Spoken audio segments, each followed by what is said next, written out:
This 0-second goal that defined this great game, it's esports, both in the nature of Rocket League to the casual player and viewer, and only those who have heard the whispers of this game making a staple for itself in the scene back then. And since that fateful day in Champions Field with the rookie, Jstn, from NRG taking the stage, there has never been a moment to match it since then.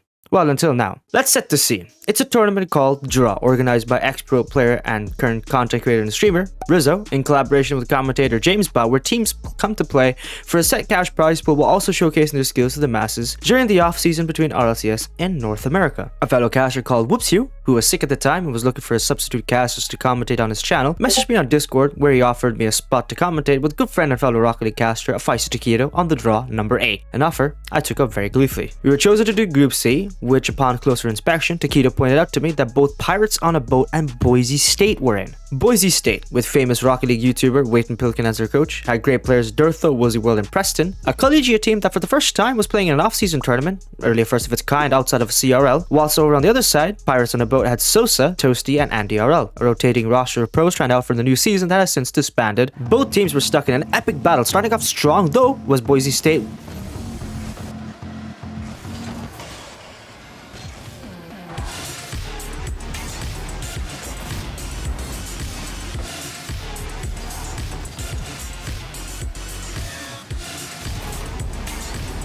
Winning 4-3 in overtime. Nothing much interesting really afterwards, with a nice back and forth until game number 3, which was the first defining moment of the series.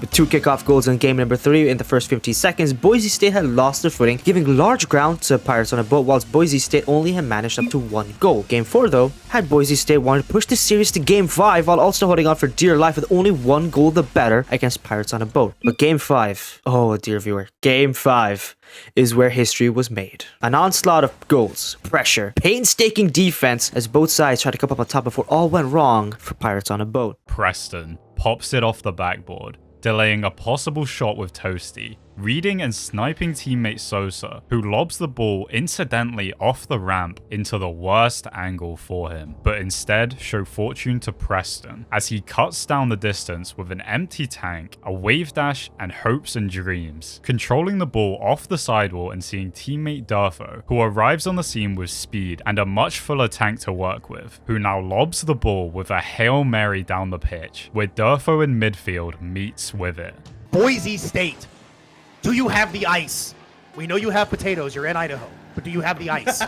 That is the question. The ball was in the air, 5 seconds, it's sent away, back to the orange, it's floating, off the back wall, hold on, that looks like it's gonna be down, no, it's still up, we've got Preston trying to get possession here, the pass over to Durtho, the shot is good! Are you serious? Durtho! Where did you find that? Where did you find that? You know where you found it? You know where you found it? You found it at game 5, putting it in overtime in the moment that matters the most. Who will take this series? It is 3-3, game 5, Pirates on a Boat, taking on Boise State. This is the Draw 7, everybody.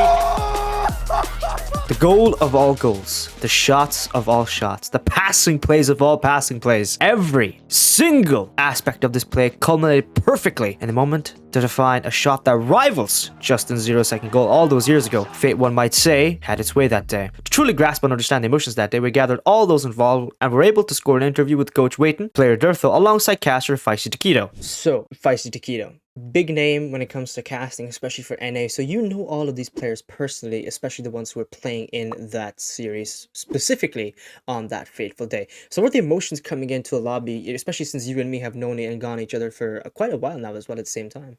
I think, if I remember correctly, I remember he asked us, he wanted us to look through the bracket and pick the teams that we wanted to see. And I remember looking through all the groups, and I remember seeing that if it was projected properly, that POAB, Pirates on a Boat, would be in the finals of a specific group, and they had been changing players so often. I wanted to see them and what they looked like for this specific iteration, because it was Toasty, Andy, and Sosa. And I think the emotions going into that was A, I like Boise. We're in their group. And B, if they make it all the way, I get to see those guys play some pros. Plus, I get to watch POAB. It's a win-win. Exactly, exactly. Moving swiftly on, the games we were looking through, and we had a lot of issues with the current play styles. I wouldn't say just say from Boise State, but even for the supposed pros at the time with Andy, Sosa, and Toasty, we thought they could be doing a lot better where we were looking at the rotation. But game 3, as mentioned, it was a defining moment. They did pretty well, to be honest, in game 3, but it didn't feel as the normal level or stakes that they usually fight for. Do you think maybe it was the case that just because it was an off-season tournament, they really didn't really want to win, or was it just something else, do you think? I mean, you got to look at it for what it is. Boise is just a collegiate Rocket League team. And if you and I are going to call a spade, as the phrase goes, it shouldn't even have been a game 4 situation. They went into they won game 1 right there at the very end in that overtime. But then games 2 and 3 was like that typical Pirates on a boat level of play we've seen. Game 2 was 3-0. They went into game 4, and I mean, you and I watched the replays a little bit. They scored right off the bat. 2 kickoff goals, I mean, like in quick succession. And I think on that broadcast, you and I talked about, we're like, oh, well, this is typical. This is what we're used to seeing. This is the level of play they should be. It was that moment of like, if Boise State wants to win this series, they've got to come out in game 4 and prove everybody wrong. And they roll into game 4. Boise narrowly wins, and then we get to game 5, which is the shot defining moment. We get to game 5 where that all ever present call happens between you and I. Yep. We didn't even see Durtho come out from anywhere. We just thought Preston was, throwing that ball, lobbing it down to kill the game because they kind of gave up, right? But then Durtho comes out of nowhere and he shoots that shot, top right corner. And as mentioned, it was the only place he could have actually aimed that ball towards. There was no other spot. It literally couldn't have been anything other than fate. Yeah, I'm going to go ahead and make fun of myself. I did call it the draw 7. It was actually the draw 8. I know what I did. I was so excited to see it happen because let's just break it down simply for what it is. The shot itself, right? The actual ability to touch that ball wasn't that impressive. Players the level of Durtho, players the level of POAB, players the level of all of the members on Boise State, they can make that shot. It's what was happening. It's the fact that Sosa didn't let the ball touch the ground at 0 seconds. It's the fact that Preston threw that lobber of a pass with no boost. All he could do was use every bit of the momentum hopping off the wall to get that to the middle. So it was entirely up to Durtho to be in that moment perfectly at that time. Like, you have to be a certain level of skill as a player to be in that position, to hit that ball that way, and to be aiming at that spot in the goal. And to do it all so quickly in just a split second. I mean, he's going supersonic. We saw the clip. Oh, yeah. He's going supersonic. You and I were there when it happened, but everybody else has seen the clip. He had to have been going so quickly and position himself so perfectly to nail that upper corner through not 1, not 2, but 3 defenders. Exactly. Like it couldn't have happened any other way for a different set of circumstances where they still come on top. That had to have happened. That's what probably makes the moment just that much more defined. And that's why I say it's a shot that kind of rivals Justin's goal. And that right there is exactly why it was so impressive to me. And again, we all can call it what it is. This is an off-season thing. You and I mentioned beforehand, maybe they weren't taking it as seriously. But it doesn't matter. The fact that you let it happen to you to begin with just goes to show how much it mattered to Boise State. And then we follow right into that overtime, and you talk about it rivaling Justin's goal. Well, the overtime happened a bit different, if I recall correctly. Yep. Because Boise State ended up winning. Exactly. They did a fantastic shot at the end there. And I think that's exactly what makes it, in my opinion, for everybody else, everyone's, liable for their own opinions here. But for me and you, it's a much better goal. Amazing moment. Truly couldn't have asked for better players to do it. And congratulations to Boise State. But thank you so much for the interview there, Taquito. I really do appreciate your time, man. Thank you so much. Whatever you guys need. Anyone really remember? Because I was looking over the 3D replay for this game.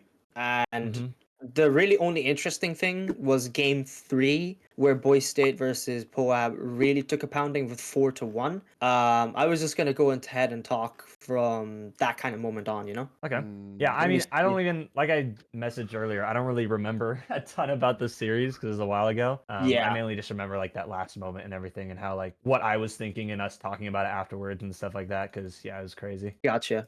So game 5, I was looking through the casting part for I uploaded to TikTok. It was like 5K views or something on TikTok if I remember correctly, and that moment that really defined it was I think the 3-3, especially between Sosa, Toasty, and Andy. I think the most annoying player for Boise State was Andy and Toasty. Sosa was just kind of playing hard third man most of the time.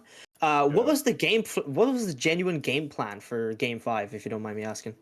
Wait, who are you asking? Both of you. I can ask with you first, Durtho, because you were in the moment, you know. I would say, I mean, we're coming off a strong game 4. I mean, it's a close match, but we held them to 1 goal. Mm-hmm. I would say coming into game 5, just kind of, I would say just riding that momentum, keep doing what we're doing. I think a crucial game was honestly probably game 3. I don't even, I mean, it was a while ago, but I could bet money on it. Like, our coach Wayton probably had us do probably like a little mental reset, see what we need to do, like who do we need to tackle, like if they're being aggressive, how can we counter that? And honestly, going into game 5 is probably just the same mindset as game 2. Just kind of hold them probably to just 1 goal. That's our plan most of the time when we play. Most of the time when we play is just kind of hold them to 1 goal and just stay there. Perfect. So when it came to Game 5, I think more than anything else, what people are really interested in is that defining moment when you pre-jumped that pass from Preston. Preston was on 0 boost. What I really want to know, what were the comms like at that moment there? Just that specific moment. What was Preston saying to in your ear? Because I'm pretty sure he must have sounded panicked, right? Yeah, Do you I remember mean, Durtho? Because I remember. I do. You could give it. Yeah, you got it. Okay. So what happened? Yeah, Preston, I think he was low boost there. He passes it mid to Durtho, and this is literally like last chance. Like if this gets saved, it's hitting the ground because they're able to, spike it straight down. When Preston passed it mid, he literally and Durtho shot it. None of us thought that was going in, and Preston literally said "good try" in the comms, and then it somehow bounces off the post and goes in. It was insane. Yeah, if you check the replay, even the replay glitched on like the game. Like we thought the ball hit the top right post with the angle and the speed it was coming at. The Yeah. trajectory made it look like it was gonna go out. Then suddenly it glitches right into the top right bins. When Durtho Yeah. got the connection on that shot, neither me or Taquito, we were just having a laugh, and all of a sudden Durtho just shoots a screamer at the net there. It was the most insane thing that honestly could have happened. But I want to know, on that moment, what were the emotions riding between all of you in the VC? I think everybody was like screaming, and then coach had to reset us because we're in Yeah. overtime.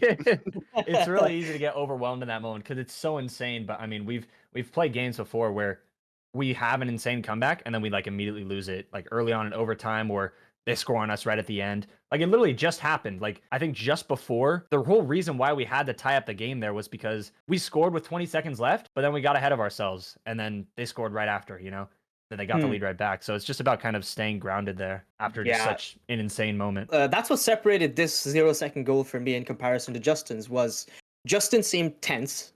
If you check the replay cam, especially the footage on his moment, whenever they turned to his face, he was sweaty. He looked like he was going to faint in any moment. So Yeah. that corner touch that really defined that moment. A loss for energy at that time. In comparison, you guys, you actually won your game. So 4-3, coming off a win, the draw. Like, did you think, oh wow, we finally done it? Like after the fourth goal was happening, what was said, what was stated? Like, did you guys have a nice little talk again, or what was the back and forth there? I remember one of my teammates, Woozy, said, "I think Christ wanted us to win that because of so many things that happened, especially with their goals that like tied it up, and then they were up by 1 with such a finite amount of time left. We're just kind of like, dude, we kind of came out there pretty lucky a little bit, but also, we're just kind of had to move forward. I think that was such a big the draw was such a big tournament for us because Mm. somebody correct me if I'm wrong, but I think we're like the first full collegiate team to like do really well in like a pro level tournament.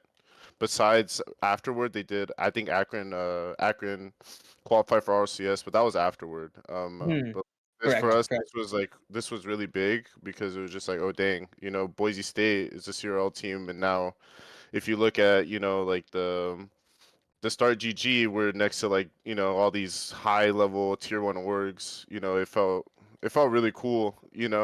Honestly, Mm. that's all I can say. Yeah. Was like, dude, this is cool. Like Mhm. us representing I guess CRL and our school that we go to. Yeah, I think Taquito mentioned that to me just as we were in your pool with Whoopsie and the caster because he was selecting casters at that time, right?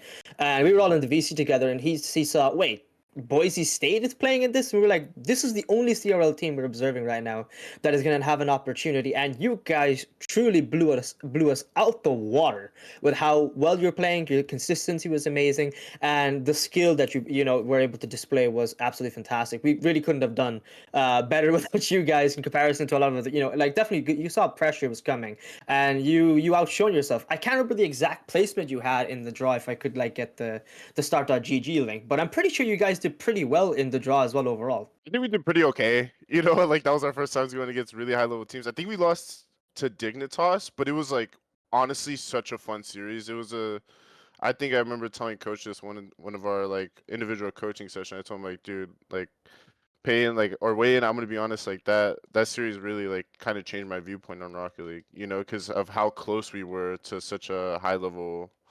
team like Dignitas. It was just Mm. like, okay, like maybe we could actually do something like together or individually Hmm. as players.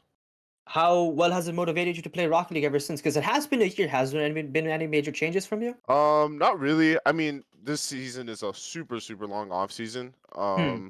Currently just getting ready for CRL. We just did one CRL qualifier, which we played really well, but we just have some things to iron out. And then also with RLCS coming up, I'm teaming with one of my CRL teammates and a player named Stealth, who's a really notable player. He's been around the scene for a while. Mhm. So honestly, I'm really excited for that. Just kind of just grinding, keeping the motivation high and honestly the discipline even higher. So Perfect. Taquito was messaging me some questions he wanted to ask if he was here, but he really wanted to know for that 0 second moment, how did Preston know to hit it to you? Like, was there any specific like guess? Was there foresight? Did you know why did you pre-jump at that moment? well, I had some pretty good boosts. I don't know how much I had, but I'm assuming like half tank. And I remember seeing Preston like all I wanted him to do was roll it up the wall. Like if he rolled up the wall and just flicked it mid, that's all I wanted. I was just gonna adjust to his hit wherever it was. So I remember I probably like screamed at him to pass it mid, because I think that was at the time our only option was to like it was our last resort. If he passes it Mm, mid and I get a good shot off, that's it right there. gotcha. So yeah, I remember just kind of yelling at him like mid, mid, mid, mid. Just get it here no matter what, and it worked out at the end. Perfect. So this is some questions specifically for you there, Waiting, if you don't mind me asking. Mm-hmm. How did you come to coaching, specific, not only just coaching, but Boise State as a coach overall? Well, I was actually a student at Boise State before. So, before we were like, I don't know, I was never as good as these guys, obviously, but I was a player for Boise State at one point. So I've always been connected there and I live in the area.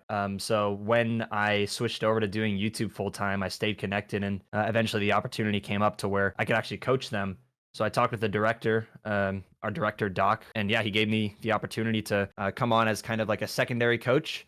And eventually that evolved into like the main strategic Rocket League coach. So it just kind of worked into its place from there. Awesome, awesome.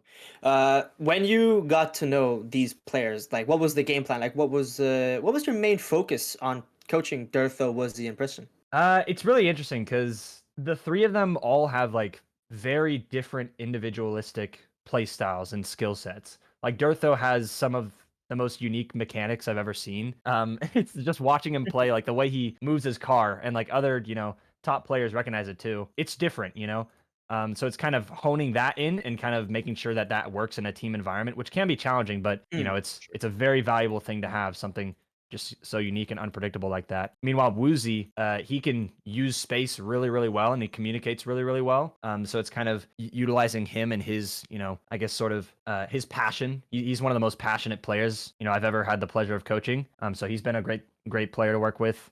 And then Preston is just one of the best defenders. he's without a doubt the best defender I've ever coached. So, having Durtho's mechanics and Woozy, who uses space super duper well, and then having Preston on defense to kind of balance that out, it's a pleasure to coach because it creates a really interesting challenge to try and balance all of that together. So yeah, I can't remember what the original question was, but that was kind of where I went with I know that. you did a great job. You did a great job. I appreciate that. So now with CRL coming back, it's a huge announcement, and I think you guys have some good game plans for CRL. I've seen some issues that people are complaining about the format wise. But what is your game plan for this year for CRL completely? So in the fall, we were working with Durtho, Woozy, and Gil. But now here in the spring, we're actually bringing Preston back into the mix since he's able to join the team once again. So it's kind of, at the start, we're just kind of trying to pick up where we left off because before then, when we played in CRL together, we were actually second, only losing to Northwood in nationals in the fall of 2023. So it was actually around that same time that this whole event happened, where we beat Pirates on a boat. So it's kind of the first step is kind of getting that back, and that'll definitely take some ironing out. We'll have to, a little bit of trial and error because it's not easy to get something special like that back, but we've done it before. I have confidence we'll be able to do it again. And then afterwards, it'll just kind of be moving forward, seeing how we can improve individually without kind of messing up our team chemistry. That's kind of the approach that I like to take as a coach. I like that approach, really do. Awesome, amazing stuff. Thank you guys so much for your time. Really do appreciate it there. Of course, yeah. Happy Thank you to guys be a so part of much. this. Keep us Amazing. updated. Take care, everybody. All right, peace. Peace. See ya. Peace. Bye bye.